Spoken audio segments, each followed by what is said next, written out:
ಯಾವುದೋ ಒಂದು ಒಂದು ಓಬಿ ರಾಯನ ಕಾಲಕ್ಕೆ ಹೋಗ್ಬಿಟ್ಟು ನೀವು ಮನುಶಾಸ್ತ್ರ ವರ್ಣಾಶ್ರಮ ಪದ್ಧತಿಗಳನ್ನ ತೆಗೆದುಕೊಂಡ್ಬಂದ್ಬಿಟ್ಟು ಈಗ ಅದನ್ನ ಈ ಒಂದು ಪದ್ಧತಿಯಲ್ಲಿ ನೀವು ಅನ್ವಯ ಮಾಡಿದ್ರೆ ಅದು ಸೂಟಬಲ್ ಅಲ್ಲ ಅಂತಕ್ಕಂಥ ವಿಚಾರ ಹೇಳಿದ್ರೆ, ಮತ್ತೆ ಇನ್ನೊಂದು ವಿಚಾರ ನಾನು ಅದಕ್ಕೆ ಸೇರಕ್ಕೆ ಇಷ್ಟಪಡ್ತೀನಿ, ಸೇರ್ಸಕ್ಕೆ ಏನು ಅಂತಂದ್ರೆ, ಈಗ ಏನ್ ಮೀಸಲಾತಿ ನಿಜವಾಗ್ಲೂ ಮೀಸಲಾತಿ ಹಂಚಿಕೆ ಸರಿಯಾಗಿದ್ರೆ ಈ ವಿಚಾರ ನಾನು ಹೇಳ್ತಕ್ಕಂಥ ಈ ವಿಚಾರ ಅವರಿಗೆ ಅದು ಹೊಂದಿಕೆ ಆಗ್ತಾ ಇಲ್ಲ. ಯಾಕಂದ್ರೆ ಈಗ ಮೀಸಲಾತಿಯ ಅಂಬೇಡ್ಕರ್ ಅವರ ಕಲ್ಪನೆ ಏನಾಗಿತ್ತು, ಕೆಳ ಸ್ತರದವರಿಗೆ ಮೇಲು ಸ್ತರಕ್ಕೆ ಬಂದ ಮೇಲೂ ಕೂಡ ಮೀಸಲಾತಿ ಯಾಕೆ ತೆಗೆದುಕೊಳ್ತಿದ್ದಾರೆ ಅನ್ನೋದು ಈಗ ಹಂಚಿಕೆ ಸರಿಯಾಗಿಲ್ಲ ಅಂತಕ್ಕಂಥದ್ದು ವಾದ. ಇದಕ್ಕೆ ನೀವು ವೀರೇಶ್ ಚಿತ್ತಲ್ಮನಿ ಅವ್ರು ಏನ್ ಹೇಳ್ತಾರೆ ನೋಡೋಣ. ಸರ್ ನೋಡ್ರಿ, ಮೇಡಮ್ ಅವರು ಹೇಳ್ತಾ ಇದ್ರು, ಹಂಗಂದ್ರೆ ಈಗ ಮನುಶಾಸ್ತ್ರವನ್ನ ಸುಟ್ಟು ಹಾಕಿದಾರ ಅಂತಂದ ಹೇಳಿ, ಹಂಗಂದ್ರೆ ಸಂವಿಧಾನವನ್ನು ಕೂಡ ನಾವು ಸುಟ್ಟು ಹಾಕಕ್ ಒಪ್ಕೊಳ್ಳೋಣ ಹಂಗಂದ್ರೆ? ಇಲ್ಲ, ಸಂವಿಧಾನನ ಬೇರೆ, ಮನುಶಾಸ್ತ್ರನ ಬೇರೆ. ನಾನು ಹೇಳಿದ್ದು ಹಿಂದಿನ ಹಳೆಯ ಸಂಪ್ರದಾಯ ಪ್ರತಿಯೊಬ್ರು ಕೂಡ ಗೌರವಿಸಬೇಕಾಗಿರ್ತಕ್ಕಂಥ. ಎಸ್, ಅದನ್ನ ಯಾವುದೇ ಕಾರಣಕ್ಕೂ ನಾವು ಹಿಂದೆ ಆಗಿರುವಂತ ಸಂಪ್ರದಾಯಗಳನ್ನ, ಹಿಂದೆ ನಡೆದು ಬಂದಂತ ಹಾದಿಗಳನ್ನ ನಾವು ಮರೆಯುವಂತಲ್ಲ. ಅವುಗಳೇ ನಮಗ್ ಬುನಾದಿ ಹಾಕಿದ್ದಕ್ಕೆ ಬಹುಶಃ ಇವತ್ತು ನಾವೆಲ್ಲರೂ ಇಲ್ಲಿ ಕೂತ್ಕೊಂಡಿದ್ದೇವೆ. ನಾವು ಮನುಶಾಸ್ತ್ರನು ಕೂಡ ಒಪ್ಕೊಳ್ಳಲೇಬೇಕು, ಸಂವಿಧಾನನು ಒಪ್ಕೊಳ್ಳೇಬೇಕು. ಒಪ್ಕೊಳ್ಳಲ್ಲ ಮನುಶಾಸ್ತ್ರ ಅಂದ್ರೆ ಯಾವ ಕಾರಣಕ್ಕೂ ನಾವು ಒಪ್ಕೊಳ್ಳಲ್ಲ. ಸಂವಿಧಾನವನ್ನು ಒಪ್ಕೊಳ್ತೀವಿ, ಸಂವಿಧಾನವನ್ನು ಒಪ್ಕೊಳ್ತೀವಿ. ಹಿಂದೆ ಆಗಿರುವಂತ ಎಲ್ಲಾ ಸಂಪ್ರದಾಯಗಳನ್ನ ನಾವೆಲ್ಲ ಒಪ್ಕೊಳ್ಳೇಬೇಕಾಗತ್ತೆ.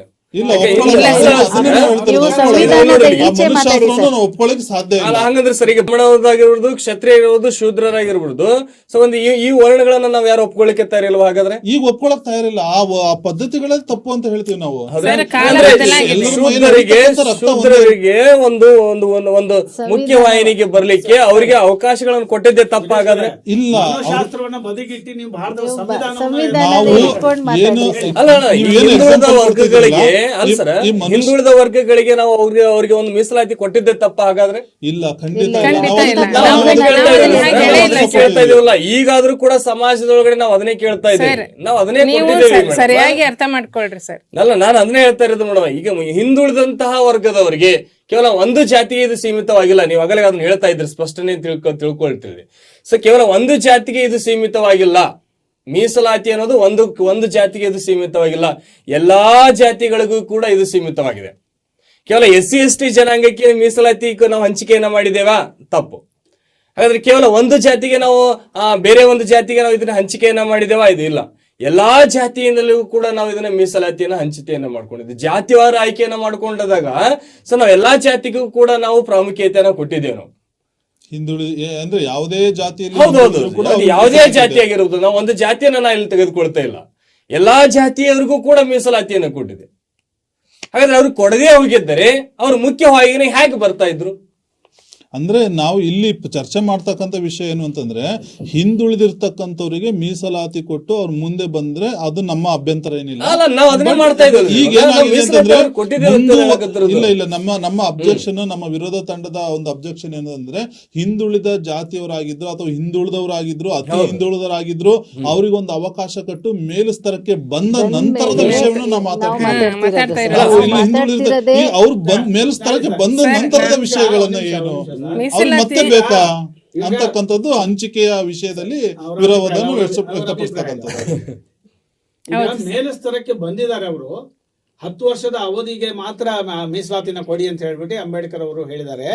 ಭಾರತ ಸಂವಿಧಾನ ಜಾರಿಗೆ ಬಂದು ಆಗ್ಲೇ 75 ವರ್ಷ ಆಗ್ತಾ ಬಂತು, ಆದ್ರೂ ಕೂಡ ಇನ್ನೂ ಕೂಡ ಮುಂದುವರ್ಸ್ಕೊಂಡು ಹೋಗ್ತಾ ಇದ್ದೀರಿ ಅಂತ ನೀವು ಹೇಳ್ತಾ ಇದ್ದೀರಾ. ಈಗ ನಾನು ಒಂದು ಕನ್ನಡ ಚಿತ್ರವನ್ನ ಇಲ್ಲಿ ನಾನು ಉದಾಹರಣೆ ಕೊಡಕ್ಕೆ ಪ್ರಯತ್ನ ಪಡ್ತೀನಿ. ಕನ್ನಡ ಚಿತ್ರ ಹೆಬ್ಬೆಟ್ ರಾಮಕ್ಕ ಅಂತ ನೋಡಿರ್ಬೋದು. ನಮ್ಮ ಕನ್ನಡದ ಖ್ಯಾತ ನಟಿ ತಾರಾ ನಾಯಕಿಯಾಗಿ ಮಾಡಿರ್ತಾರೆ. ಮಹಾಕರ್ಣ ಹರಳಯ್ಯ ಅಲ್ಲ, ಇದು ಹೆಬ್ಬೆಟ್ ರಾಮ. ಆ ಹೆಬ್ಬೆಟ್ ರಾಮಕ್ಕ ಚಿತ್ರದಲ್ಲಿ ಆ ನಟಿ ನಾಯಕಿ ಅಂತ ಹೇಳಿದ್ದಾರೆ ತಾರಾ ಅವರು ಒಂದು ಹಳ್ಳಿ ಮನೆಯಲ್ಲಿ ಗಂಡ ಮನೆ ಮಕ್ಕಳನ್ನ ನೋಡ್ಕೊಂಡು ಸರಳವಾದ ಜೀವನ ನಡೆಸ್ತಿದ್ದಂತ ಒಂದು ಕುಟುಂಬದಲ್ಲಿ ಇರ್ತಾಳೆ. ಸೊ ಮೀಸಲಾತಿ ಬಂದಿರೋದ್ರಿಂದ ಒತ್ತಡಕ್ಕೆ ಒಳಗಾಗೋ ಇನ್ನೊಂದು ಯಾವ್ದು ಲೆಕ್ಕಕ್ಕೆ ಅವರು ಚುನಾವಣೆಗೆ ಸ್ಪರ್ಧಿಸ್ತಾರೆ. ಮೀಸಲಾತಿ ಆಧಾರದ ಮೇಲೆ ಅಧ್ಯಕ್ಷನೂ ಆಗ್ಬಿಡ್ತಾರೆ. ಅವ್ರು ಅದನ್ನೇ ವಿರೋಧ ಮಾಡ್ತಾರೆ. ಅಲ್ಲಿಗೆ ಬರ್ತೀನಿ. ಅವರು ಶಿರಾಡಿ ಮೇಡಮ್ ಹೇಳಿದ್ರು, ನಾವು ಹೆಣ್ಮಕ್ಳಾಗಿ ಹೇಳ್ತಾ ಇದೀವಿ, ನಮಗೆ ಮೀಸಲಾತಿ ಬೇಡ, ನಮ್ಮ ಪ್ರತಿಭೆಗೆ ತಕ್ಕಂತೆ ಬರ್ಲಿ ಮೀಸಲಾತಿ, ನಮಗೇನು ವ್ಯಕ್ತಿಗತವಾಗಿ ಲಿಂಗದ ಆಧಾರದ ಮೇಲೆ ನಮಗೆ ಮೀಸಲಾತಿ ಕೊಡೋದು ಬೇಡ ಅಂತ ಹೇಳಿದ್ರ ಮೇಡಮ್. ಬೇಡ, ಲಿಂಗದ ಆಧಾರದ ಮೇಲೆ ನೀವು ಮೀಸಲಾತಿ ಕೊಟ್ಟಿರೋದ್ರಿಂದಾನೇ ಹೆಬ್ಬೆಟ್ ರಾಮಕಾಂತ್ ಅವರು ರಾಜಕೀಯಕ್ಕೆ ಬರಕ್ ಸಾಧ್ಯ ಆಗಿದ್ದು. ಆಮೇಲೆ ಆಮೇಲೆ ನೀವು ಹೇಳಿದ್ರೆ ನೀವು ಇಂದಿರಾ ಗಾಂಧಿ ಉದಾಹರಣೆ ಕೊಟ್ರಿ, ಅವರೆಲ್ಲೋ ಬೆಳವಣಿಗೆ ಅಷ್ಟೇ. ಇನ್ನೊಂದು ಇಂದಿರಾ ಗಾಂಧಿ ಉದಾಹರಣೆ ಕೊಟ್ರಿ, ಅದು ಬೇರೆ ಬೇರೆ ರಾಜಕೀಯ ನಾಯಕರ ಉದಾಹರಣೆ ಕೊಟ್ರಿ, ಮತ್ತೆ ವಿಜ್ಞಾನ ಕ್ಷೇತ್ರದಲ್ಲಿ ಇರ್ತಕ್ಕಂಥವ್ರದ್ದು ಉದಾಹರಣೆ ಕೊಟ್ರಿ ನೀವು. ಆದರೆ ಅವರೆಲ್ಲ ಸ್ವಪ್ರಯತ್ನದಲ್ಲಿ ಬಂದಿದ್ದಾರೆ ಅನ್ನೋದು ಒಂದು, ಕೆಲವರು ಸ್ವಪ್ರಯತ್ನದಲ್ಲೇ ಬಂದಿರಬಹುದು. ಉಳಿದವರು ಇಂದಿರಾ ಗಾಂಧಿ ಅವರು ಕುಟುಂಬದಿಂದ ಬಂದಿರೋರು, ಕುಟುಂಬ ಫ್ಯಾಮಿಲಿ ಬ್ಯಾಕ್ ಗ್ರೌಂಡ್ ರಾಜಕೀಯದಲ್ಲಿತ್ತು. ಸೊ ಹಾಗಾಗಿ ಅವ್ರು ಬಂದಿರ್ಬೋದು. ಹಾಗಾಗಿ ಮೀಸಲಾತಿ ಕೊಡದೇ ಇರಿದ್ರೆ, ನಿಮಗೆ ಮೀಸಲಾತಿ ಕೊಡದೇ ಇದ್ದಿದ್ರೆ ಒಬ್ಬ ಸಾಮಾನ್ಯ ಮಹಿಳೆ ರಾಜಕೀಯದ ಗಾಳಿನೂ ಸೋಕ್ಸಕ ಆಗ್ತಾ ಇರ್ಲಿಲ್ಲ. ಸರ್ ನಂದೊಂದು ಪ್ರಶ್ನೆ, ಹೆಬ್ಬೆಟ್ಟು ರಾಮಕ್ಕನಂತವ್ರು ಎಷ್ಟು ಜನ ಇದ್ದಾರೆ? ನೀವು ನಮ್ದು ಹೇಳ್ತೀರಿ, ಇಂದಿರಾ ಗಾಂಧಿ ಮಾಯಾವತಿ ಅವ್ರದ್ದು ಎಷ್ಟು ಜನ ಅಂತ ನೀವು ಬೆರಳಿಕೆ ಹೇಳ್ತೀರಲ್ಲ, ಹೆಬ್ಬೆಟ್ಟು ರಾಮಕ್ಕನಂತವ್ರು ಬೆರಳಿಕೆನೇ ಇದ್ದಾರೆ ಸರ್. ನಾವೆಲ್ಲ ಅದನ್ನ ಅನುಭವಿಸ್ತಾ ಇದ್ದೇವೆ. ಇದು ನಮ್ಮ ಕಣ್ಣೆದುರಿಗೆ ನಡೀತಾ ಇರೋದು. ಅವ್ರು ಹೇಳ್ತಿರೋ ವಿಷಯಗಳನ್ನೇ ಅದೇ. ಈ ಹೆಬ್ಬೆಟ್ಟು ರಾಮಕ್ಕನಂತರು, ಹೆಬ್ಬೆಟ್ಟು ಅವರು ಬಂದ್ರೆ ಆಡಳಿತ ದೇಶದ ಪ್ರಗತಿ ನನಗೆ ಕಂಪ್ಲೀಟ್ ಮಾಡಕ್ ಬಿಟ್ಟಿಲ್ಲ. ಇಲ್ಲಿ ಹೇಳ್ತೀವಿ ನೋಡ್ರಿ, ಹೆಬ್ಬೆಟ್ಟು ರಾಮಕ್ಕ ಅವಳು ಆರಂಭದಲ್ಲಿ ಬರ್ತಾಳೆ, ಈ ರಾಜಕೀಯ ಗೊಂದಲವನ್ನು ನೋಡ್ಬಿಟ್ಟು ಇಲ್ಲಿ ಅವಳು ಏನು ಅರ್ಥ ಆಗಲ್ಲ. ಒಂದು 2-3 ಕಡೆ ಅವಳು ಭಾಷಣ ಮಾಡಕ್ ಹೋದಾಗ ಅವಳು ಅವಮಾನಕ್ಕೊಳಗಾಗ್ತಾಳೆ. ಅವಮಾನಕ್ಕೊಳಗಾದಾಗ ಆ ಮಹಿಳೆ ಜಿದ್ದಿನಿಂದ ಸಿಡಿದಿಟ್ಟು ಕಲಿತವಳು ನಾನು ಒಬ್ಬ ಸಾಮಾನ್ಯ ಮಹಿಳೆ ಆದರೂ ಕೂಡ, ಮೀಸಲಾತಿಯಿಂದ ನಾನು ಅಧಿಕಾರಕ್ಕೆ ಬಂದಿದ್ರು ಕೂಡ ನಾನು ಆಳಬಲ್ಲೆ ಅನ್ನೋದನ್ನ ತೋರಿಸ್ತಾರೆ. ಅವಕಾಶ ಕೊಟ್ಟಾಗ ತಾನೇ ಅವ್ರಿಗೆ ಬಂದಿದ್ದಾರದು. ಅವಕಾಶ ಕೊಡದೇ ಇದ್ರೆ ಏನ್ ಬರ್ತಿದ್ವಿ? ಹಳ್ಳಿ ಮನೆಯಲ್ಲಿ ಇವತ್ತಿಗೂ ಕೂಡ ಹಳ್ಳಿ ಮನೆಯಲ್ಲಿ ಎಲೆಕ್ಷನ್ ನಡೀತಾ ಇದೆ ಅಂತ ಅಂದ್ರೆ ಗಂಡ ಹೇಳ್ಬೇಕು ಅವಳಿಗೆ, ಅಮ್ಮ ಇವತ್ತು ಎಲೆಕ್ಷನ್ ನಡಿಯಮ್ಮ, ಹೋಗೋಣ ಓಟ್ ಹಾಕ್ಬರೋಣ. ಹೋಗ್ಬೇಕಾದ್ರೆ ದಾರಿಯಲ್ಲೇ ಕೇಳ್ತಾಳೆ ಅವಳು, ಯಾರಿಗೆ ಹಾಕ್ಬೇಕು ಒಂದು ಓಟು, ಯಾರಿಗೆ ಹಾಕ್ಬೇಕು. ಗಂಡ ಏನು ಮಾರ್ಗದರ್ಶನ ಕೊಡ್ತಾನೋ, ಈ ಗುರ್ತಿಗೆ ನೀನು ಒತ್ತಬಾ ಅಂತ ಹೇಳ್ತಾಳೆ, ಸ್ವಾಸ್ತಿಕ ಚಿಹ್ನೆನ ಒತ್ತಬಾ, ಬೆಳ್ಳನ್ನು ಒತ್ತಬಾ ಅಂತ ಹೇಳ್ತಾನು. ಸೊ ಆ ಥರದ ಇದಾಗತ್ತೆ. ಆ ಥರದ ಹಿಂದಿನ ಏನು ಮತ್ತೆ ಅನಾದಿ ಕಾಲಕ್ಕೆ ಹೋಗ್ಬೇಕಾಗತ್ತೆ ಮಹಿಳೆಯರು. ಮೀಸಲಾತಿ ಕೊಡೋದ್ರಿಂದಾನೇ ಇವತ್ತು ಸುಭಿಕ್ಷ ಭಾರತವನ್ನ ನೋಡಕ್ ಸಾಧ್ಯ ಆಗ್ತಿರೋದು. ನೀವು ಮೀಸಲಾತಿಯಿಂದ ಕೆಲವರಿಗೆ ಕೊಟ್ಟು ಮುಂದ್ ಬರಕ್ಕೆ ಅವಕಾಶ ಮಾಡಿಕೊಟ್ರಿ ಸರಿ, ಆದ್ರೆ ಅದೇ ತರದ ಸನ್ನಿವೇಶಗಳು ಹಂಗೆ ಮುಂದುವರೆದು ಬರ್ಬೇಕಲ್ಲ. ಇವತ್ತಿಗೂ ನೀವು ಎಷ್ಟು SC ST ಹೊರತುಪಡಿಸಿ OBC ಹೆಣ್ಮಕ್ಳಿಗೆ ಎಷ್ಟು ಜನರಿಗೆ ಅವಕಾಶ ಮಾಡಿಕೊಡ್ತಾ ಇದ್ದೀರಾ? ಎಷ್ಟು ಜನ ಎಲ್ಲಿ ಕೊಡ್ತಾ ಇದ್ದೀರಾ ಸರ್? 10% ಕೊಡ್ತಾ ಇದ್ದೀರಾ. ಶಿಕ್ಷಣ ಕ್ಷೇತ್ರದಲ್ಲಿ OBC ಅವರು ಎಷ್ಟು ಜನ ಇದ್ದಾರೆ? ಎಷ್ಟು ಜನರಿಗೆ ಆದ್ಯತೆ ಕೊಡ್ತಿದ್ದೀರಾ? ಸರ್ಕಾರಿ ನೌಕರಿಯಲ್ಲಿ ಎಷ್ಟು ಜನರಿಗೆ ಆದ್ಯತೆ ಕೊಡ್ತಾ ಇದ್ದೀರಾ? ಈ ಎಲ್ಲದು ನಾವು ಏನಂದ್ರೆ ವಿಂಗಡಣೆ ಜಾತಿವಾರು ಲಿಂಗವಾರು ನೋಡಿದಂತ ಸಂದರ್ಭದಲ್ಲಿ ಕಡಿಮೆ ಇದೆ ಅಂತ. ಅದೇ ಎಷ್ಟೋ ಜನ ಸರ್ PhD ಹೋಲ್ಡರ್ಸ್ ಎಲ್ಲ ಮಾಡ್ಕೊಂಡು ಇವತ್ತು ಅವರಿಗೆ ಯಾವುದೋ ಒಂದು ಮೀಸಲಾತಿ ಕಾರಣದಿಂದ ಅವರಿಗೆ ಇನ್ನೂ ಉದ್ಯೋಗ ಸಿಕ್ಕಿಲ್ಲ.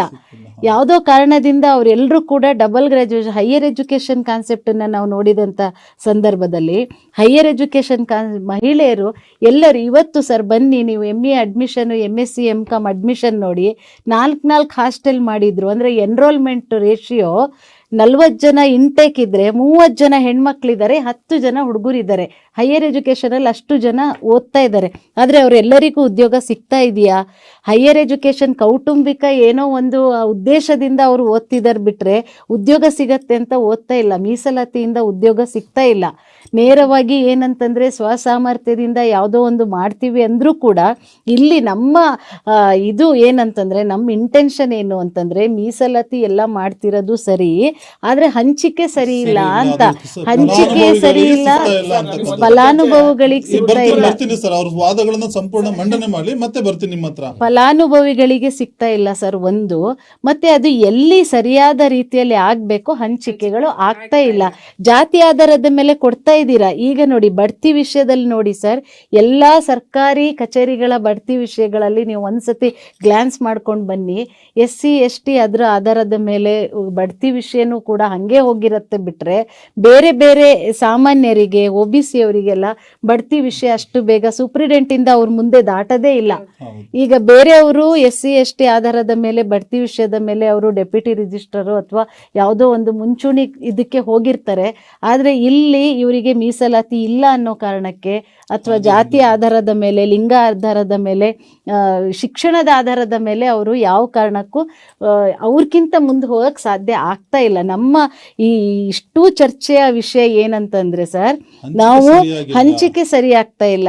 ಎಷ್ಟೋ ಜನ ವಿದ್ಯಾಭ್ಯಾಸ ಮಾಡಿ ಎಷ್ಟೋ ಜನ ಡಿಗ್ರಿಗಳನ್ನ ಪಡೆದು ಕಾಯ್ತಾ ಇದ್ದಾರೆ. ಆದರೆ ಈ ಹಂಚಿಕೆಯ ಅಸಮತೋಲನದಿಂದ ಅಸಮಾನತೆಯಿಂದ ಇಲ್ಲಿ ನಮಗೆ ಸರಿಯಾದ ಪ್ರಮಾಣದ ನ್ಯಾಯ ಸಿಗ್ತಾ ಇಲ್ಲ ಅನ್ನುವಂಥದ್ದು ನಮ್ಮ ಚರ್ಚೆ ಇಷ್ಟೇ. ನಮ್ಗಿಲ್ಲಿ ಏನಂತಂದ್ರೆ ಸ್ವಾತಂತ್ರ್ಯ ಸ್ವಾತಂತ್ರ್ಯ ಸಿಕ್ಕು 70 ವರ್ಷ ಆಗಿದ್ರೂ ಕೂಡ ಈ ಒಂದು ಮೀಸಲಾತಿ ಹಂಚಿಕೆ ಇನ್ನೂ ಕುಂಠಿತ ಆಗ್ತಿದೆ. ಮತ್ತೆ ರಾಜಕೀಯ ಬಳಕೆ, ರಾಜಕೀಯ ಹಸ್ತಕ್ಷೇಪ ಎಲ್ಲಿ ಜಾಸ್ತಿ ಆಗ್ತಾ ಇದೆ.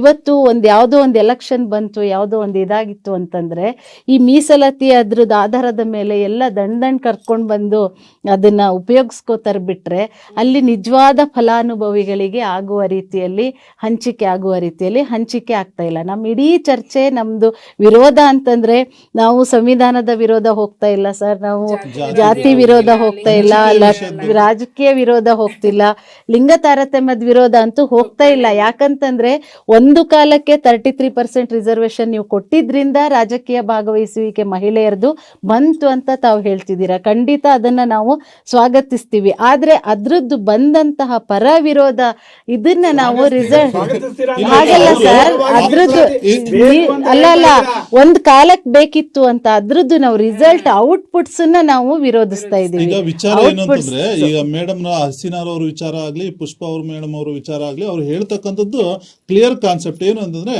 ಈಗ ಮೀಸಲಾತಿ ಬಗ್ಗೆ ನಮ್ಮ ವಿರೋಧ ಇಲ್ಲ. ಮೀಸಲಾತಿ ಯಾಕಂದ್ರೆ ಮೇಲುಸ್ತರಕ್ಕೆ ಕೆಳ ಸ್ತರದ ಒಬ್ಬ ವ್ಯಕ್ತಿ ಮೇಲುಸ್ತರಕ್ಕೆ ತಂದ ಮೇಲೆ ಅದನ್ನ ಸ್ಟಾಪ್ ಮಾಡ್ಬೇಕು. ಈಗ ಒಬ್ಬ ನೋಡಿ ಎಷ್ಟೋ ಕುಟುಂಬಗಳಲ್ಲಿ ನಾವು ನೋಡ್ತೀವಿ, ತಂದೆ ಉದ್ಯೋಗದಲ್ಲಿರ್ತಾನೆ, ಮಗನು ಉದ್ಯೋಗದಲ್ಲಿರ್ತಾನೆ, ಆಮೇಲೆ ಅವ್ರಿಗೆ ಹುಟ್ಟೋ ಮಕ್ಕಳು ಕೂಡ ಅದೇ ಮೀಸಲಾತಿಯನ್ನು ಪಡ್ಕೊಂಡು ಬಂದಿರ್ತಾರೆ.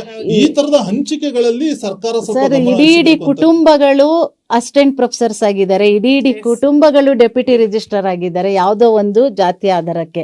ಇಲ್ಲಿ ಎಷ್ಟೋ ಜನ 20 ವರ್ಷ 40 ವರ್ಷ ಕೆಲಸ ಮಾಡಿದ್ರು, ಅವರಿಗೆ ಇದಾಗಿಲ್ಲ. ಆಮೇಲೆ ಸರ್ ಮೀಸಲಾತಿ ನೋಡಿ, ಈಗ ಹೈದರಾಬಾದ್ ಕರ್ನಾಟಕ ಬಂತು, ಕಲ್ಯಾಣ ಕರ್ನಾಟಕ ಬಂತು, ಬ್ಯಾಕ್ವರ್ಡ್ ಇದು ಪ್ರಾಂತ್ಯವರು ಬಂತು.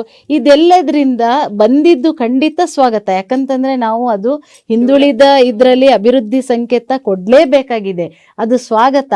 ಆದ್ರೆ ಸರ್ ಹಂಚಿಕೆಯಲ್ಲಿ ಈಗೇನು ಒಂದು ವರ್ಗ ಅದು ಯಾವುದು ಇಲ್ಲದೆ ಹಾಗೆ ಹೋಗ್ತಿದೆಯಲ್ಲ ಸರ್. ಎಷ್ಟೋ OBC ಸಮುದಾಯಗಳು ಯಾವುದೇ ರೀತಿಯಾದಂತಹ ಸರ್ ರೇಷನ್ ಕಾರ್ಡ್ ಕೊಡಲ್ಲ ನಮ್ಗಳಿಗೆ. ಯಾಕೆ ಅಂತಂದ್ರೆ ಗ್ಯಾಸ್ ಇದೆ ಅಂತ, ಗ್ಯಾಸ್ ಇತ್ತು ಅಂತ ಕೆಂಪು ಕಾರ್ಡ್ ಹಸಿರು ಕಾರ್ಡ್ ಕೊಟ್ಟಿಲ್ಲ. ನಮ್ಮ OBC ಸಮುದಾಯದಲ್ಲಿ ಸರ್, ನಾನೇ ಒಬ್ಬ ಮುಸ್ಲಿಂ ಮಹಿಳೆಯಾಗಿ ಹೇಳ್ತಿದ್ದೀನಿ, OBC ಸಮುದಾಯದಲ್ಲಿ ಸಾವಿರಾರು ಸಮಸ್ಯೆಗಳನ್ನ ನಾವು ಎದುರಿಸ್ತಿದ್ದೀವಿ. ಏನೋ 10% 5% ಶಿಕ್ಷಣದಲ್ಲಿ 4% ಕೊಟ್ಟಿದ್ದಾರೆ ಅಂತಂದ್ರೆ ಅವ್ರು ಯಾರಂತಂದ್ರೆ ಸರ್, ನಮ್ಮ ಮುಸ್ಲಿಮಲ್ಲೂ ನದಾಫು, ಪಿಂಜಾರಸ್ ಇವರೆಲ್ಲ SC ಬರ್ತಾರೆ. ಅವರು ಮುಸ್ಲಿಮ್ರು ಇದ್ರಲ್ಲೇ SC ಬಂದಿರೋದ್ರಿಂದ ಅವರಿಗಷ್ಟೇ ಅದು ಮೀಸಲಾತಿ ಅದೆಲ್ಲ ಸಿಗೋದು ಬಿಟ್ರೆ ಬೇರೆ ಸೈಯದ್, ಶೇಖ್, ಸುನ್ನಿ ಅಂತ ಏನಿರ್ತಾರಲ್ಲ ಸರ್ ಬೇರೆ ಪಂಗಡಗಳಿಗೆ ಅವ್ರಿಗೆ ಯಾರಿಗೂ ಸರ್ ಸೈಯದ್ ಅಂತ ಹೆಸರು ಇತ್ತು ಅಂತಂದ್ರೆ ನಮ್ಮ ಭಾರತ ಸರ್ಕಾರದ ಇದ್ರಲ್ಲಿ ಅವರು ಇದಕ್ಕೆ ಹಾಕುವ ಹಾಗಿಲ್ಲ, ಇನ್ಕಮ್ ಸರ್ಟಿಫಿಕೇಟಿಗೆ ಅಪ್ಲೈ ಮಾಡಕ್ಕೆ ಇಲ್ಲ, ಮೇಲ್ ವರ್ಗ ಅಂತ ಅದನ್ನ ಮೆನ್ಷನ್ ಮಾಡಿರ್ತಾರೆ. ಹೌದು ಸರ್, 2B ಕೆಟಗರಿಯಲ್ಲೇ ಬೇರೆ ಬೇರೆ ಸಮಸ್ಯೆ. ಇದು ನಾವ್ ಹೇಳ್ತಿರೋದೇನಂತಂದ್ರೆ ಸರ್, ಮೀಸಲಾತಿಯಲ್ಲಿ ಈ ತರದ್ದು ಸರ್ಕಾರ ಈ ಮೀಸಲಾತಿಯನ್ನ ಕೊಡ್ಬೇಕಾದ್ರೆ ಈ ತರದ್ದು ಸಂಶೋಧನಾ ವಿವರಣೆಗಳನ್ನ ತಗೊಳ್ಬೇಕು. ಸರ್ಕಾರದಲ್ಲಿ ಈ ತರದ್ದು ಕಾರ್ಯಾಚರಣೆಗಳಾಗ್ಬೇಕು. ಒಳ ಪಂಗಡಗಳೇನಿದೆ, ಯಾರು ಎಷ್ಟೋ ಸರಿ ಸರ್ ಗ್ರೀನ್ ಕಾರ್ಡ್ ಕೊಡ್ತಿದಾರಲ್ಲ, 3 ಲಾರಿ ಇರೋನು ಗ್ರೀನ್ ಕಾರ್ಡ್ ತಗೊಂಡಿದ್ದಾರೆ. ಒಂದೇ ಒಂದು ಗ್ಯಾಸ್ ಇದೆ ಅನ್ನೋ ಕಾರಣಕ್ಕೆ ಅವರಿಗೆ ಹಸಿರು ಕಾರ್ಡ್ ಇಲ್ಲ ನಮ್ಮಲ್ಲಿ. ಎಷ್ಟೋ ಸರ್ ಆ ತರದ್ದು. ಈಗ ನಾವು ಸಾಕ್ಷರತೆ ಇದು ನೋಡ್ತೀವಲ್ಲ, ಹೆಸರು ಬರೆಯಕ್ ಬಂದವರೆಲ್ಲ ಸಾಕ್ಷರರು ಅಂತ. ಅವರು ಏನಂತಂದ್ರೆ ಸಹಿ ಹಾಕದವರು ಸಾಕ್ಷರರು. ಸಾಕ್ಷರತಾ ಪ್ರಮಾಣ ಎಷ್ಟಿದೆ? 80%. ರಾಜ್ಯದ್ದು ಸಾಕ್ಷರತಾ ಪ್ರಮಾಣ 70% ಅಂತ ತೋರಿಸ್ತೀವಿ. ಅವ್ರಿಗೆ 1 ಲೈನ್ ಓದಕ್ ಬರಲ್ಲ. ಅಂದ್ರೆ ಇಲ್ಲಿ ಏನಾಗ್ತಿದೆ, ಈ ತರದ್ದು ಕಾರ್ಯಚಟುವಟಿಕೆಗಳನ್ನ ನಾವು ಖಂಡಿಸ್ತಿರೋದು. ನಾವೇನಂತಂದ್ರೆ ನಮ್ಮ ಮೀಸಲಾತಿ ಅಥವಾ ಇದರಲ್ಲಿ ನಾವು ಹೇಳ್ತಿರೋದು ಅದಕ್ಕೆ ಒಳ್ಳೆಯ ರೀತಿಯಾದಂತಹ ಸಂಶೋಧನಾತ್ಮಕವಾದಂತಹ ಮಾರ್ಗದರ್ಶಿಗಳನ್ನ ಇಟ್ಕೊಂಡು ಹಂಚಿಕೆ ಮಾಡಿ ಮತ್ತೆ ಸಮುದಾಯದಲ್ಲಿ ಕೆಲಸ ಮಾಡಬೇಕು ಸರ್. ಈಗ ಪ್ಲಾನಿಂಗ್ ಕಮಿಷನ್ ಅಲ್ಲಿ ಯಾರೋ ಕೂರ್ತಿದ್ದಾರೆ ಅಂತಂದ್ರೆ ಆ ಪ್ಲಾನಿಂಗ್ ಕಮಿಷನ್ ಅಲ್ಲಿ ಕೂರೋರಿಗೆ ಅದ್ರದ್ದು ಕೆಳಸ್ತರದ ಮಾಹಿತಿ ಇರ್ಬೇಕು. What a rice it is ಅಂತ ಹೇಳ್ಬಾರ್ದು ಅವನು. ಈಗ ಏನಂತಂದ್ರೆ ನಾವು ಭತ್ತ ಎಲ್ಲಿ ಬೆಳೆಯುತ್ತೆ, ಭತ್ತ ಬರೋದು ಎಲ್ಲಿ ಗಿಡದಲ್ಲಿ ಅನ್ನೋ ನನಗೆ ಪ್ಲಾನಿಂಗ್ ಕಮಿಷನ್ ಅಲ್ಲಿ ಇರೋನಿಗೆ ನನಗ್ ಗೊತ್ತಿರ್ಬೇಕು. ನಾನ್ ಮೇಲ್ ನೋಡ್ಕೊಂಡು what a rice it is ಅಂತಂದ್ರೆ ನನ್ಗೆ ಗೊತ್ತಿರಲ್ಲ. ನಾನು ಕೃಷಿಯ ಬಗ್ಗೆ ಅಥವಾ ಶಿಕ್ಷಣದ ಬಗ್ಗೆ ನಾನು ಏನೋ ಒಂದು ಯೋಜನೆಗಳನ್ನ ಹಾಕ್ತೀನಿ ಅಂತಂದ್ರೆ ಆ ಮಾಹಿತಿ ನನ್ಗೆ ಇರ್ಬೇಕು. ನಾವು ಈ ತರದ್ದು ಗೊಂದಲಗಳ ಬಗ್ಗೆ ನಾವು ಮಾತಾಡ್ತಿದೀವಿ ಬಿಟ್ರೆ ನಾವು ಸಂವಿಧಾನಾತ್ಮಕವಾಗಿ ಅವರ ಇದನ್ನ ನಾವು ಬಹಳ ಪ್ರೀತಿಯಿಂದ ಅದನ್ನ ಸ್ವಾಗತಿಸ್ಕೊಳ್ತಾ ಈ ಗೊಂದಲಗಳ ನಿವಾರಣೆಗೆ ನಾವು ಒಂದಿಷ್ಟು ಚರ್ಚೆಗಳನ್ನ ಮಾಡ್ತಾ ಇದ್ದೀವಿ ಸರ್. ಸಿನಾರ್ ಅವ್ರ ಪಾಯಿಂಟ್ ಅನ್ನು ಕೂಡ ನೀವು ನೆನ್ಪಿಟ್ಕೊಳ್ಳಿ, ಮತ್ತೆ ಪುಷ್ಪ ಅವ್ರ ಪಾಯಿಂಟ್ ಅನ್ನು ಕೂಡ ನೀವು ನೆನ್ಪಿಟ್ಕೊಳ್ಳಿ. ನಿಮಗೆ ನೆಕ್ಸ್ಟ್ ಬರ್ತೀನಿ. ಈಗ ವೀರೇಶ್ ಹಿತ್ತಲ್ಮನಿ ಅವರಿಗೆ ಚಾನ್ಸ್ ಕೊಡ್ತೀನಿ. ಸರ್, ನೀವು ಹಸೀನಾ ಮೇಡಮ್ ಅವರು ಅದನ್ನೇ ಹೇಳ್ತಾ ಇದ್ರು, ನಾವು ಮೀಸಲಾತಿಗೆ ಹಂಚಿಕೆಯಿಂದ ಅಂಬೇಡ್ಕರ್ ಅವರ ಪರಿಕಲ್ಪನೆ ಏನಾಗಿತ್ತು ಅಂತಂದ್ರೆ, ಯಾರು ಕೆಳ ವರ್ಗದಲ್ಲಿ ತುಳಿತಕ್ಕೊಳಗಾಗಿರ್ತಕ್ಕಂಥವರಿಗೆ ಮೇಲು ಸ್ತರಕ್ಕೆ ಒಂದು ಪರ್ಟಿಕ್ಯುಲರ್ ಒಂದು ಕಾಲಾವಧಿಯವರೆಗೆ ಮಾತ್ರ ಅದನ್ನು ಮೀಸಲಾತಿ ಕೊಡಬೇಕು ಅಂತಕ್ಕಂಥದ್ದು ಅವ್ರ ಭಾವನೆ ಆಗಿತ್ತು. ಅದನ್ನೇ ಸಂವಿಧಾನವನ್ನು ರಚನೆ ಮಾಡಿದ್ರು. ಆ ವಿಷಯದಲ್ಲಿ ನಮ್ಗೆ ಯಾರ ವಿರೋಧನೂ ಇಲ್ಲ, ಅದು ಸರಿಯಾಗಿದೆ ಮತ್ತೆ ಸೂಕ್ತವಾಗಿದೆ. ಇಲ್ಲಿ ನಡೀತಕ್ಕಂಥದ್ದು ಏನು ಅಂತಂದ್ರೆ, ಈಗ ಆಲ್ರೆಡಿ ನೀವು 10% ಹಿಂದುಳಿದ ವರ್ಗದವರಿಗೆ 10% ಅಂತ ಹೇಳಿದ್ರಿ. 10% ಕೊಟ್ಟು ಆ ಹಿಂದುಳಿದ ವರ್ಗ ಮೇಲು ವರ್ಗಕ್ಕೆ ಬಂದಾಗ ಅಥವಾ ಅವರು ಒಂದು ಉನ್ನತ ಸ್ತರಕ್ಕೆ ತಲುಪಿದ ಮೇಲೆ ಅಲ್ಲಿಗೆ ಅವ್ರಿಗೆ ಮೀಸಲಾತಿ ಸಿಗೋದಿಲ್ಲ, ಅವರು ನೇರವಾಗಿ ಜನರಲ್ ಕ್ಯಾಸ್ಟ್ಗೆ ಹೋಗ್ತಾರೆ. ಇಲ್ಲಿ ಕೆಲವೊಂದು ಮೀಸಲಾತಿಗಳು ಹೇಗಿದೆ ಅಂತಂದ್ರೆ, ಮೇಡಮ್ ಅವರು ಹೇಳ್ತಾ ಇದ್ರು, ಪ್ರತಿ ತಂದೆ ಮಗ ಸೊಸೆ ಅವ್ರಿಗೆ ಹುಟ್ಟೋ ಮಗು ಪ್ರತಿಯೊಂದು ಕುಟುಂಬದಲ್ಲೂ ಕೂಡ ಅವರು ಸರ್ಕಾರಿ ಕೆಲಸ ಹೊಂದಿದ್ರು ಕೂಡ ಮತ್ತೆ ಅವ್ರ ಮಗ ಹುಟ್ಟೋ ಮಕ್ಕಳಿಗೆ ಮತ್ತೆ ಶಿಕ್ಷಣದಲ್ಲಿ ಮೀಸಲಾತಿ ಸಿಗ್ತಾ ಇದೆ, ಮತ್ತೆ ಉದ್ಯೋಗದಲ್ಲಿ ಮೀಸಲಾತಿ ಸಿಗ್ತಾ ಇದೆ. ಆ ಹಂಚಿಕೆ ಸರಿಯಾಗಿಲ್ಲ ಅಂತಕ್ಕಂಥ ವಾದ ಅವ್ರದ್ದಾಗಿತ್ತು. ಇದಕ್ಕೆ ನೀವೇನು ಹೇಳ್ತೀರಾ? ಪುಷ್ಪಾ ಮೇಡಮ್ ರಗಲೆಗ ನಮ್ಮ ಮಹಿಳಾ ಮೀಸಲಾತಿ ಬೇಡ ಅಂತಂದೇಳಿ ಇವ್ರು ಅಂತಾರ, ನಮಗೆ ಮಹಿಳಾ ಮೀಸಲಾತಿ ಬೇಕು ಅಂತಂದೇಳಿ ಇವ್ರು ಅಂತಾರ. ಹೌದ್ರಿ. ಒಂದು ಇದ್ರೊಳಗಡೆ ಅವ್ರಿಗೆ ಭಾಳ ನನಗೆ ಕನ್ಫ್ಯೂಸ್ ಅನ್ಸಾಕತೈತಿ. ಅವ್ರಿಗೆ ಬೇಕು, ಅವ್ರಿಗೆ ಬ್ಯಾಡೋ, ಬೇಕು ಬ್ಯಾಡೋ ಅಂತಂದು ಹೇಳಿ. ಅಲ್ಲಲ್ಲ, ಒಂದು ನಿಮಿಷ, ನಿಮ್ಮ ಮಾತು ನಿಮ್ಗೆ ಹೇಳಾಕತ್ತೇನೆ, ರದ್ದಲ್ರಿ ಹೇಳಾಕತ್ತಿರೋದು. ಒಂಥರ ನನಗೇನೋ ಮುಜುಗಾರ ಅನಿಸ್ತೈತಿ ಅವ್ರ ಬಗ್ಗೆ ಮಾತಾಡಕ್ರಿ. ಬೇಡ ಅಂತ ಇವ್ರು ಅಂತಾರ, ಅವ್ರು ಬೇಕು ಅಂತಂದೇಳಿ ಇವ್ರು ಅಂತಾರ, ಮತ್ತೆ ನಾವ್ ಯಾರಿಗೆ ಕೊಡೋಣ ಅಂತ ಹೇಳಿ. ಅಲ್ಲ, ನೀವು ಕೊಡೋದಿರ್ಲಿ. ಈಗ ಆಲ್ರೆಡಿ ಮೇಲ್ಸ್ತರಕ್ಕೆ ಬಂದಿರೋರಿಗೆ ಮೀಸಲಾತಿ ಬೇಕೋ ಬೇಡ. ಒಂದೇ ಸರ್ ಏನಾಗಿದೆ ಅಂತಂದ್ರ, ಮೀಸಲಾತಿಯನ್ನ ಹಂಚಿಕೆಯನ್ನ ಮಾಡುವಾಗ ಕೇವಲ ಒಂದು ವರ್ಗವನ್ನ ನೋಡಿ ಮೀಸಲಾತಿಯನ್ನ ಹಂಚಿಕೆ ಮಾಡಿಲ್ಲ ಸರ್. ಈಗ ನೀವು ಕೂಡ ಹೇಳ್ತಾ ಇದ್ರಿ, ಅವರು ಕೂಡ ಹೇಳ್ತಾ ಇದ್ರಿ. ಅಂದ್ರೆ ಕೇವಲ ಇದು ಒಂದು ಕುಟುಂಬಕ್ಕೆ ಇದು ಮೀಸಲಾತಿ ಇದು ಹಂಚ್ಕೊಂಡು ಹೋಗಿಲ್ಲ. ಹಾಗಾದ್ರೆ ಕೇವಲ ಇನ್ನುಳಿದಂತ ಎಲ್ಲಾರ್ಗೂ ಕೂಡ ಇದು ಮೀಸಲಾತಿಯನ್ನು ಹಂಚಿಕೊಂಡು ಕೊಟ್ಟಿದೆ. ಸೊ ಉದಾಹರಣೆಗೆ ನೀವು ಶೈಕ್ಷಣಿಕವಾಗಿ ನೀವು ಆಯ್ಕೆಯನ್ನ ಮಾಡ್ಕೊಂಡಾಗ, ಅಲ್ಲಲ್ಲ ಅದು ಸರ್ ನಿಮ್ಮ ವಿಷಯಕ್ಕೆ ನಾನು ಬರ್ತೀನಿ. ಇವಾಗ ನೀವು ಶೈಕ್ಷಣಿಕವಾಗಿ ತಗೊಳ್ರಿ, ಬೇರೆ ಯಾವ್ದಾದ್ರು ಒಂದು ಕ್ಷೇತ್ರಕ್ಕೆ ನೀವು ತೆಗೆದುಕೊಳ್ರಿ. ಸೊ ಬಸ್ ಈಗ ನಾವು ನೋಡಿದೀವಿ, ಒಂದು ಕುಟುಂಬಕ್ಕೆ ಇದು ಮೀಸಲಾತಿ ಹಂಚಿಕೆ ಆಗಿಲ್ಲ, ಒಂದು ಕೇವಲ ಒಂದು ವರ್ಗಕ್ಕೆ ಇದು ಮೀಸಲಾತಿ ಹಂಚಿಕೆ ಆಗಿಲ್ಲ, ಒಂದು ಕ್ಷೇತ್ರಕ್ಕೆ ಇದು ಮೀಸಲಾತಿ ಹಂಚಿಕೆ ಆಗಿಲ್ಲ. ಆಗಿದೆ ಅಂತಾನೆ ಅವ್ರು ಹೇಳ್ತಾರೆ. ಆಗಿಲ್ಲ ಆಗಿಲ್ಲ ಆಗಿಲ್ಲ ಎಲ್ಲಾ ವಿಷಯಗಳಿಗೂ ಕೂಡ ನಾವು ನಾನು ಆಗಿಲ್ಲ ನಾನು ಎಲ್ಲಾ ವಿಷಯಕ್ಕೂ ಕೂಡ ನಾವು ತಗೊಂಡ್ ಬರ್ತೇವೆ ಇದನ್ನ. ಸೊ ಉದಾಹರಣೆಗೆ ಈಗ ನಾವು ಒಂದು ಶಿಕ್ಷಣ ಕ್ಷೇತ್ರದೊಳಗಡೆ ನಾವು ಆಯ್ಕೆಯನ್ನ ಮಾಡ್ಕೊಂಡಾಗ ಅಲ್ಲಿ ನಾವು ಕನ್ನಡ ಮಾಧ್ಯಮನ ನಾವು ಒಂದು ಆಯ್ಕೆಯನ್ನ ಮಾಡ್ಕೊಳ್ತೇವೆ. ಹೌದ್ರೆ? ಸೊ ರೂರಲ್ ಗ್ರಾಮೀಣ ಅಭ್ಯರ್ಥಿಗಳಂತಂದೇಳಿ ನಾವು ಆಯ್ಕೆಯನ್ನ ಮಾಡ್ಕೊಳ್ತೇವೆ. ಸೊ ಪ್ರಾದೇಶಿಕವಾಗಿ ಬಂತಂದಾಗಲೇ ಮೇಡಮ್ ನಮ್ಮ ಒಂದು ಪಾಯಿಂಟ್ಸ್ಗೆ ಒಂದು ಉತ್ತರವನ್ನ ಕೊಟ್ಟರು. ಸೊ ಹಿಂದುಳಿದಂತ ಒಂದು ಸ್ಥಳಗಳಾಗಿರುವಂತ ಒಂದು ಪ್ರಾಂತ್ಯವಾರ ನಾವು ಆಯ್ಕೆಯನ್ನ ಮಾಡ್ಕೊಂಡಾಗ ಅಲ್ಲ, ಹೈದರಾಬಾದ್ ಕರ್ನಾಟಕ ಅಂತ ಹೇಳಿ ತಗೊಂತೀವಿ, ಕಲ್ಯಾಣ ಕರ್ನಾಟಕ ಅಂತ ಹೇಳಿ ತಗೊಂತೀವಿ. ಆ ಹಿಂದುಳಿದಂತಹ ಒಂದು ಸ್ಥಳಗಳಿಗೆ ಪ್ರಾಂತ್ಯಗಳಿಗೆ ನಾವು ಏನಾದ್ರೂ ಮೀಸಲಾತಿಯನ್ನು ಕೊಡದೇ ಹೋಗಿದ್ರೆ, ಮೀಸಲಾತಿಗಳನ್ನ ಕೊಡದೇ ಹೋಗಿದ್ರೆ ಆ ಪ್ರದೇಶಗಳು ಆ ಒಂದು ಸ್ಥಳಗಳು ಅಲ್ಲೇ ಇರ್ತಾ ಇದ್ವು. ಒಟ್ಟಾರೆಯಾಗಿ ಹಿಂದುಳಿದವ್ರಿಗೆ ಕೊಡ್ಲಿ, ನಾವು ಬೇಡ ಅಂತ ಹೇಳಲ್ಲ. ಹಿಂದುಳಿದವ್ರು ಮತ್ತೆ ಮುಂದುಳಿದವ್ರಿಗೆ ಯಾಕೆ ಕೊಡ್ತಿದ್ದಾರೆ? ಇನ್ನು ಹೋಗೋ ಹಂತದೊಳಗಡೆ ಏನಿದ್ದಾರೆ, ಹೋಗಿದ್ದಾರೆ, ಹಾಗೂ ಮುಟ್ಟಿದಾರ ಅಂತಂದ್ರೆ ನೀವು ಹೇಗೆ ಹೇಳ್ತೀರಿ? ಹೋಗಿ ಮುಟ್ಟಿದಾರ ಅಂತಂದ್ರೆ ನೀವು ಹೇಗೆ ಹೇಳ್ತೀರಿ? ಅಲ್ಲ, ಅವ್ರು ಹೇಗೆ ಹೇಳ್ತೀರಿ? ನೀವು ಮುಟ್ಟಿದಾರ ಅಂತಂದ್ರೆ ಹೇಗೆ ಹೇಳ್ತೀರಿ? ಅವ್ರಿಗಿಂತ ಇನ್ನು ಉನ್ನತವಾದಂತವ್ರು ಅದಾರಲ್ರಿ, ಇನ್ನೂ ಮುಖ್ಯ ವಾಹಿನಿಗಿದ್ದಂತವ್ರು ಅದಾರಲ್ರಿ. ಈಗ ಕಾನ್ಸೆಪ್ಟ್ ಮೀಸಲಾತಿಯ ಒಂದು ಕಾನ್ಸೆಪ್ಟ್ ಏನು ಅಂತಂದ್ರೆ, ಹಿಂದುಳಿದವರು ಮೇಲು ಸ್ತರಕ್ಕೆ ತರಬೇಕು. ಮೇಲು ಸ್ತರಕ್ಕೆ ತಂದ ಮೇಲೆ ಉತ್ತಮವಾಗಿರ್ತಕ್ಕಂತ ವಾಹಿನಿಗೆ ಬಂದ ಮೇಲೆ ಅವ್ರಿಗೆ ಮೀಸಲಾತಿ ಬೇಕಾ ಬೇಡ ಪ್ರಶ್ನೆ. ಇನ್ನೂ ಮುಂದುವರೆದಂತ ವಿಚಾರಗಳು ಬಹಳಷ್ಟು ಇದಾವಲ್ಲ ಸರ್. ಅಲ್ಲಿಗೆ ಯಾಕೆ ನಿಂದ್ರಿಸ್ತೀರಿ ಅಂತ ಹೇಳಕತ್ತಿರೋದು. ಇನ್ನು ಮುಂದೆ ಹೆಜ್ಜೆನ ಇಡಬಹುದಲ್ರ? ಅಂದ್ರೆ ಅವರಿಗೆ ಇನ್ನು ಮುಂದುವರೆದಂತ ಮುಖ್ಯವಾಹಿನಿ ಇನ್ನೂ ಬರ್ಬೇಕಲ್ಲ. ಕೊನೆಯವರೆಗೂ ಕೂಡ ಎಲ್ಲಿವರೆಗೂ ಸಾಧ್ಯ ಆಗತ್ತ ಲೈಫ್ ಎಲ್ಲಾರು ಒಂದೇ ಸಮಾನ ಸ್ಥಿತಿ ಒಳಗಡೆ ಬರೋವರೆಗೂ ಕೂಡ ಮೀಸಲಾತಿಗಳು ಇರ್ಲೇಬೇಕು ಅಂತಂತ. ನಮ್ಮ ಈಗ ಏನಾಯ್ತು ಅಂತಂದ್ರೆ, ಈ ಮೀಸಲಾತಿಯನ್ನ ಚರ್ಚೆ ಮಾಡೋ ವಿಷಯದಲ್ಲಿ ನಮ್ಮ ವೀರೇಶ್ ಹಿತ್ತಲ್ಮನಿ ಅವರು ಸ್ವಲ್ಪ ದಾರಿ ತಪ್ಪಿಸ್ತಾ ಇದ್ದಾರೆ. ಎಲ್ಲಾರು ಒಂದು ಸ್ಥಾನದೊಳಗೆ ಬರೋವರೆಗೂ ಮೀಸಲಾತಿಗಳು ಬೇಕೇ ಬೇಕು. ನಮ್ಮ ನಿಮಗೆ ನೇರವಾಗಿರ್ತಕ್ಕಂಥ ಪ್ರಶ್ನೆ ಏನಾಗಿತ್ತು ಅಂತಂದ್ರೆ, ಮೀಸಲಾತಿಯನ್ನ ಪಡ್ಕೊಂಡು ಮೇಲೆ ಬಂದ ನಂತರವೂ ಕೂಡ ಅವ್ರ ಮಕ್ಕಳುಗಳು ಮೀಸಲಾತಿ ಪಡ್ಕೊಳ್ತಾ ಇದ್ದಾರಲ್ಲ, ಅದು ಈಗ ನಾವು ಒಂದು ಕೆನೆ ಪದರ ಕ್ರೀಮಿ ಲೇಯರ್ ಅಂತ ಒಂದು ಕರಿತೀವಿ. ಏನು ಅಂತಂದ್ರೆ OBC ಯಲ್ಲಿ ಹಿಂದುಳಿದಿರ್ತಕ್ಕಂಥವ್ರು ಅವ್ರೇನ್ ಮಾಡ್ತಾರೆ, ಒಂದು ಮೇಲುಸ್ತರಕ್ಕೆ ಬಂದ ಅವರು ಒಂದು ಮೀಸಲಾತಿಯನ್ನ ಪಡ್ಕೊಂಡು ಮೇಲುಸ್ತರಕ್ಕೆ ಹಂತಕ್ಕೆ ಬಂದ್ಮೇಲೆ ಅವ್ರಿಗೆ ಏನಾಗುತ್ತೆ ಅಂತಂದ್ರೆ ಮತ್ತೆ ಅವರು ಜನರಲ್ಗೆ ಹೋಗ್ಬಿಡ್ತಾರೆ, ಅವ್ರ ಮಕ್ಳಿಗೆ ಮತ್ತೆ ಮೀಸಲಾತಿ ಸಿಗಲ್ಲ. ಬಟ್ ಅದನ್ನ ನಾವು ಕೆನೆ ಪದರ ಅದನ್ನು ತೆಗ್ದಿದ್ದಾರೆ ಅಂತ ಹೇಳ್ತೀವಿ.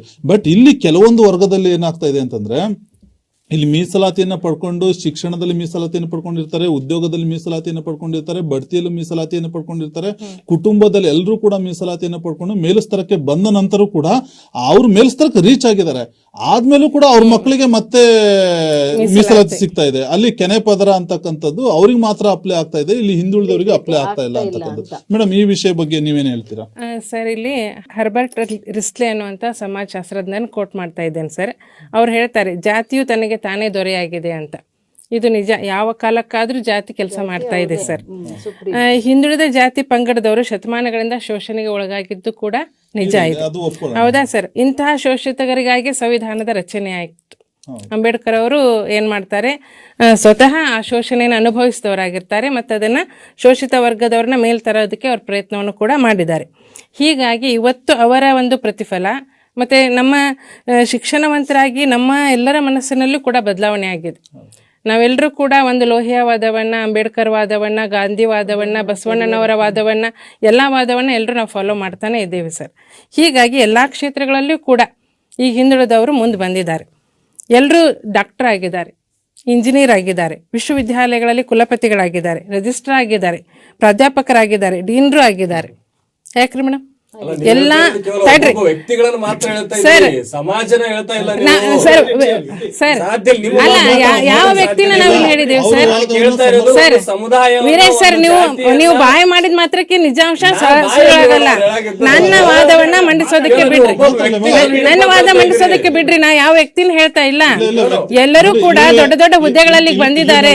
ನಾವಾಗ್ಲಿ ಅಥವಾ ನಮ್ಮ ಆಶೆ ಆಗಲಿ ಮೀಸಲಾತಿ ಬೇಡ ಅಂತಕ್ಕಂಥದ್ದಲ್ಲ.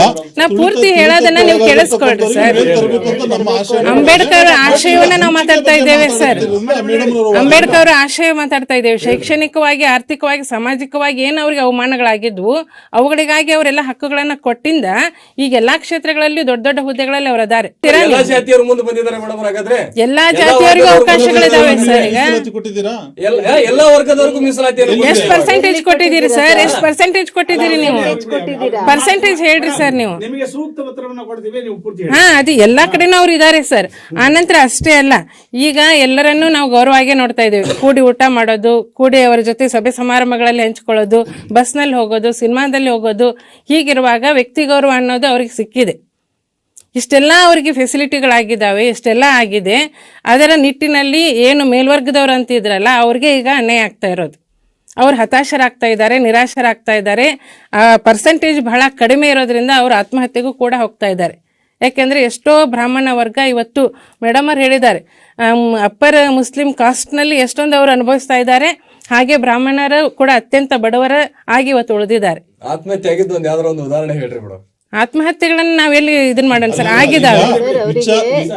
ಈ ಎಲ್ಲ ವಿಷಯಗಳನ್ನ ನಾವು ನೋಡಿದಾಗ ಈಗ ಒಂದು 4 ಸಾಲು ಕುತ್ಕೊಂಡು ಒಂದು ಡಬ್ಬಿ ಇಟ್ಟು ಅದ್ರೊಳಗೆ ಚೆಂಡ್ ಹೋಗಿ, ಯಾಕೆ ನಾವು ಹೇಳ್ತೇವ್ರಿ, 2 ಸಾಲಿನವ್ರು ಏನ್ ಮಾಡ್ತಾರೆ, ನೇರವಾಗಿ ಚೆಂಡನ್ನ ಆ ಡಬ್ಬಿ ಒಳಗೆ ಹಾಕ್ತಾರೆ. 2 ಸಾಲಿನವ್ರು ಏನ್ ಮಾಡೋದಿಲ್ಲ, ನೇರವಾಗಿ ಆ ಡಬ್ಬಿ ಒಳಗೆ ಚೆಂಡ್ ಹಾಕಕ್ಕಾಗಲ್ಲ. ಅವಾಗ ಅವ್ರನ್ನ ತಂದು ಏನ್ ಮಾಡ್ತಾರೆ, ಮುಂದೆ ಕುಂದಿರ್ಸಿ ಡಬ್ಬಿ ಹತ್ರನ ಕುಂದಿರ್ಸಿ ಚೆಂಡ್ ಹಾಕಿಸ್ತಾರೆ. ಎಲ್ಲಿವರೆಗೂ ಸರ್? ಎಲ್ಲಿವರೆಗೂ ಹಾಕ್ಬೇಕು ಅವರು? ಅವರಿಗೆ ಒಂದು ಸಮಾನ ಅವಕಾಶಗಳು ಸಿಗುವವರೆಗೂ ಹಾಕಬೇಕು. ಅವ್ರಿಗೆ ಹಾಕ್ತಾನೆ ಇದ್ದಾರೆ. ಈ ಎರಡು ಅವರು ನೋಡ್ಕೊಂಡು ಸುಮ್ಮನೆ ಇದ್ದಾರೆ. ಇದು ಅಸಮಾನತೆ ಅಲ್ವಾ? ಇದು ಅಸಮಾನ ಹಂಚಿಕೆ ಅಲ್ವಾ ನಿಮ್ಮ ದೃಷ್ಟಿಯಲ್ಲಿ? ಕಾಲ ಬದಲಾದಂತೆ ಆ ಹಂಚಿಕೆ, ಮೀಸಲಾತಿ ಹಂಚಿಕೆಯಲ್ಲಿ ಬದಲಾವಣೆ ಆಗಬೇಕು, ಸರಿ ಆಗಬೇಕು. ಪರ್ಸೆಂಟೇಜ್ಗಳು ಇಲ್ಲಿ ವೇರಿಯೇಷನ್ ಇದ್ದಾವೆ. ಆ ಹಂಚಿಕೆಗಳು ಸರಿ ಆಗಲಿ ಅಂತ ನಾವು ಮೇಡಮ್ ಆಗಲಿ ಅಂತ ಹೇಳ್ತಾ ಇದ್ದೇವೆ, ಸರ್ ಹೇಳ್ತಾ ಇದ್ದಾರೆ. ಸರ್, ನಮ್ಮ ಆಶಯ ಇಷ್ಟೇ, ನಾವು ಸಂವಿಧಾನಾತ್ಮಕವಾಗಿ ಬದಲಾವಣೆಗಳು ವೈಜ್ಞಾನಿಕವಾಗಿ ಸರಿಯಾಗಿ ಏನಾಗಬೇಕು, ಹಂಚಿಕೆ ಆಗಬೇಕು. ಅದನ್ನ ಕಮಿಟಿ ಏನು ಮೀಸಲಾತಿ ಕೊಡುವಂತ ಒಂದು ಕಮಿಟಿ ಇದೆಯಲ್ಲ, ಅದನ್ನ ಸರಿಯಾಗಿ ಪರಿಶೀಲಿಸಿ ಕೊಡಬೇಕು ಕಾಲ ಬದಲಾದಂತೆ ಅಂತ ನಮ್ಮ ವಿಚಾರ. ಅಂದ್ರೆ ನಾವೆಲ್ಲರೂ ಕೂಡ ತುಳಿಕತ್ತಕ್ಕೆ ಒಳಗಾಗಿರ್ತಕ್ಕಂಥ ಪರವಾಗಿ ಇದ್ದೇವೆ. ಅದ್ರ ಬಗ್ಗೆ ಯಾವುದೇ ಮಾತಿಲ್ಲ. ಶತಶತಮಾನಗಳಿಂದ ದಾಸಕ್ಕೆ ಒಳಗುಪಟ್ಟು ತುಳಿತಕ್ಕೆ ಒಳಗಾಗಿರ್ತಕ್ಕಂಥವ್ರ ಪರವಾಗಿ ನಮ್ಮ ಧ್ವನಿ ಇದೆ. ಇವ್ರ ಧ್ವನಿನೂ ಕೂಡ ಇದೆ ಅಂತ ಭಾವಿಸ್ತೀನಿ. ಇಲ್ಲಿ ಇಷ್ಟೆಲ್ಲ ಇದ್ರೂ ಕೂಡ ನಮ್ಮ ಒಂದೇ ಹಂಚಿಕೆ ವಿಷಯಕ್ಕೆ ಬಂದಾಗ, ನಮ್ಮ ಯಾವುದೇ ಜಾತಿ, ಯಾವುದೇ ಧರ್ಮ, ಯಾವುದೇ ವರ್ಗಕ್ಕೆ ನಾವು ಮೀಸಲಾಗಿಲ್ಲ, ಹಂಚಿಕೆ ವಿಷಯಕ್ಕೆ ಬಂದಾಗ ಅದು ಸಮಾನ ಆಗಿಲ್ಲ. ಯಾಕಂತಂದ್ರೆ ಮೀಸಲಾತಿಯನ್ನು ಕೊಟ್ಟ ನಂತರನೂ ಕೂಡ ಮೇಲ್ವರ್ಗಕ್ಕೆ ಹೋದಾಗ್ಲೂ ಕೂಡ ಮತ್ತೆ ಮೀಸಲಾತಿಯನ್ನು ಅವರಿಗೆ ಕೊಡು ಅಂತಂದ್ರೆ ಹಿಂದುಳಿದವ್ರು ಹಿಂದುಳಿತಾನೆ ಇದಾರಲ್ಲ, ಅವ್ರ ದೃಷ್ಟಿಕೋನ ಏನು, ಅವ್ರ ಬಗ್ಗೆ ನೀವೇನು ಆನ್ಸರ್ ಮಾಡ್ತೀರಾ ಅಂತಕ್ಕಂಥದ್ದು ನೇರ ಪ್ರಶ್ನೆ ಅವ್ರದ್ದಾಗಿತ್ತು. ಇದಕ್ಕೆ ಮೀಸಲಾತಿ ಕೊಟ್ಟು ಅವರು ಸೋಮಾರಿಗಳಾಗ್ತಾ ಇದ್ದಾರೆ. ಅವ್ರಿಗೇನಾಗಿದೆ, ಅವಕಾಶದ ರುಚಿ ಹತ್ತಿರೋದ್ರಿಂದ ಅವ್ರ ಪ್ರಯತ್ನವಾದಿಗಳಾಗ್ತಿಲ್ಲ. ಎಲ್ಲಿ ಸೋಮಾರಿ ಆಗ್ತಾರೆ, ಎಲ್ಲಿ ಪ್ರಯತ್ನವಾದ ಕಡಿಮೆ ಆಗುತ್ತೆ, ಆಟೋಮೆಟಿಕ್ ಆಗಿ ದೇಶದ ಆರ್ಥಿಕ ಸ್ಥಿತಿ ಅಭಿವೃದ್ಧಿ ಕುಸಿತ ಆಗುತ್ತೆ ಸರ್. ಅವಶ್ಯಕತೆ ಇದ್ರೆ ಮೀಸಲಾತಿ ಕೊಡೋಣ ಹಿಂದುಳಿದವ್ರಿಗೆ. ಯಾರು ಹಿಂದುಳಿದ ಈ ಜಾತಿವಾರು ಪದ್ಧತಿಯ ಮೂಲಕ ನಾವು ಮೀಸಲಾತಿ ಕೊಡೋದು ಬೇಡ.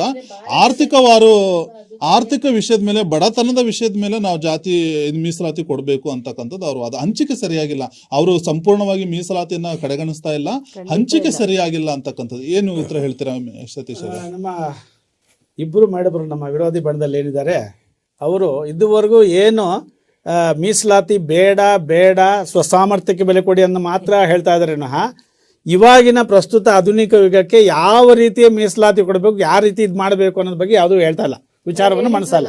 ಅಲ್ಲ ನಾನು ಹೇಳ್ತೀನಿ, ಬಿಡಿ. ನನಗೆ ಈಗ ನಾನೊಂದು ಸಣ್ಣ ವಿಚಾರ ನಾನು ಹೇಳ್ತೀನಿ. ಮೀಸಲಾತಿ ಇವತ್ತಿಗೂ ಬೇಕು ಅನ್ನೋದಕ್ಕೆ ನಾನು ಅನೇಕ ಕಾರಣಗಳನ್ನು ಕೊಡ್ತೀನಿ.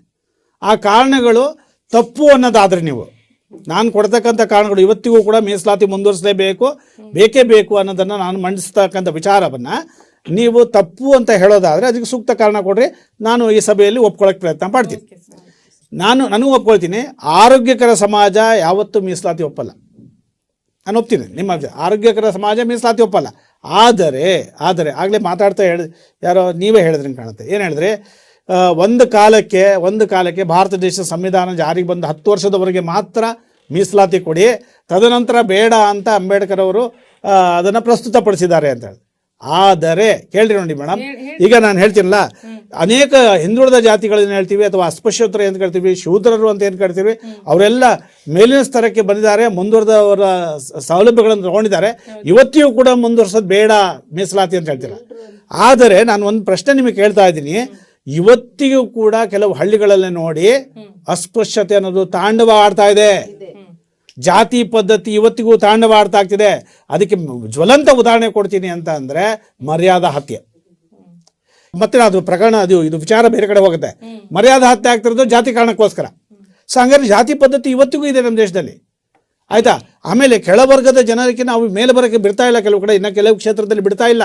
ಬಸ್ಸಲ್ಲಿ ಜೊತೆಗೆ ಹೋಗ್ತಾ ಇದೀವಿ, ಫ್ಲೈಟಲ್ಲಿ ಜೊತೆಗೆ ಹೋಗ್ತಾ ಇದೀವಿ, ರೈಲಲ್ಲಿ ಜೊತೆಗೆ ಹೋಗ್ತಾ ಇದೀವಿ, ಎಲ್ಲಿ ಅಸ್ಪೃಶ್ಯತೆ ಮಾಡ್ತಾ ಇದೀವಿ, ಎಲ್ಲಿ ಜಾತಿ ಪದ್ಧತಿ ತೋರಿಸ್ತಾ ಇದೀವಿ ಅಂತ. ಅಲ್ಲ ಸುಳ್ಳಲ್ಲ, ಅಲ್ಲಿ ನೀವು ಯಾವ ಜಾತಿ ಅಂತ ಗೊತ್ತಾಗಲ್ಲ, ಪಕ್ಕದಲ್ಲಿ ಕೊಂಡಿರ್ತೀವಿ ಅಷ್ಟೇ ನಾವು. ಆದರೆ ನಿಜವಾದ ಜಾತಿ ಗೊತ್ತಾಗ ನೀನು ಅಸ್ಪೃಶ್ಯತ ಅಂತ ಕಂದಾಗ ನಾವು ಸೇರಿಸದೇ ಇರ್ತಕ್ಕಂಥ ಉದಾಹರಣೆ ಇವತ್ತಿಗೂ ಇದೆ, ಅದಾವೆ. ಸೊ ಹಾಗಾಗಿ ಅಂಥ ಜನಕ್ಕೆ ನಾವು ತಂದಾಗ ಮಾತ್ರ, ಮೀಸಲಾತಿ ಕೊಟ್ಟಾಗ ಮಾತ್ರ ಅವರು ಒಂದು ಉತ್ತಮ ಜೀವನವನ್ನು ನಡೆಸೋಕ್ಕೆ ಸಾಧ್ಯ ಆಗುತ್ತೆ. ಹಾಗಾಗಿ ನಾನು ಮೀಸಲಾತಿ ಇವತ್ತಿಗೂ ಬೇಕು ಅನ್ನೋದಕ್ಕೆ ಒಂದು 4 ಮಾತನ್ನು ಹೇಳ್ತೀನಿ. ಎಲ್ಲ ಸಮಾಜದಲ್ಲಿರ್ತಕ್ಕಂಥ ಎಲ್ಲ ವರ್ಗದವರಿಗೆ ಸಮಾನ ಪ್ರಾತಿನಿಧ್ಯ ಕೊಡಬೇಕು ಅಂದರೆ ಮೀಸಲಾತಿ ಬೇಕು, ಮೊದಲನೇ ಪಾಯಿಂಟ್. ಎರಡನೇದು, ಅರ್ಹ ಅಭ್ಯರ್ಥಿಗಳಿಗೆ ಸಮಾನ ಪ್ರಾತಿನಿಧ್ಯ ಸಿಗುತ್ತೆ ಈ ಮೀಸಲಾತಿ ಕೊಡೋದ್ರಿಂದ. ಅಂದರೆ ಜಾತಿವಾರು ಕೊಡ್ತಾರೆ, ಲಿಂಗವಾರು ಕೊಡ್ತಾರೆ, ಮತ್ತು ಪ್ರಾಂತ್ಯವಾರು ಕೊಡೋದ್ರಿಂದ ಎಲ್ಲ ಪ್ರಾಂತ್ಯಗಳ ಒಂದು ವಿಚಾರಗಳಿಗೆ. ಉದಾಹರಣೆಗೆ ಭಾರತ ದೇಶದ ಸಂವಿಧಾನದಲ್ಲಿ ನೀವು ಇದು ತಗೊಳ್ಳಿ ಮೇಡಮ್, ನಾನು ಹೇಳಿದ ಒಂದು ಇವಾಗ ಲೋಕಸಭಾ ಚುನಾವಣೆ ತಗೊಳ್ಳಿ, ವಿಧಾನಸಭಾ ಚುನಾವಣೆ ತಗೊಳ್ಳಿ, ಅಲ್ಲಿ ಆಂಗ್ಲೋ ಇಂಡಿಯನ್ ಸಮುದಾಯಕ್ಕೆ ಸೇರಿರ್ತಕ್ಕಂಥ ವ್ಯಕ್ತಿಗಳ ಪ್ರಾತಿನಿಧ್ಯ ಇಲ್ಲ ಅಂದರೆ ಆ ವರ್ಗದವರು ಚುನಾವಣೆಗೆ ಸ್ಪರ್ಧಿಸ್ಬಿಟ್ಟು ತಮ್ಮ ಅಸ್ತಿತ್ವವನ್ನು ತೋರ್ಸಕ್ಕೆ ಸಾಧ್ಯ ಇಲ್ಲ ಅಂತಂದರೆ ಆ ರಾಷ್ಟ್ರಪತಿಗಳು ಆ 2 ವರ್ಗದ ವ್ಯಕ್ತಿಗಳಿಗೆ ನಾಮಕರಣ ಮಾಡ್ತಕ್ಕಂಥ ಪ್ರವೃತ್ತಿ ಇದೆ. ಯಾಕೆ?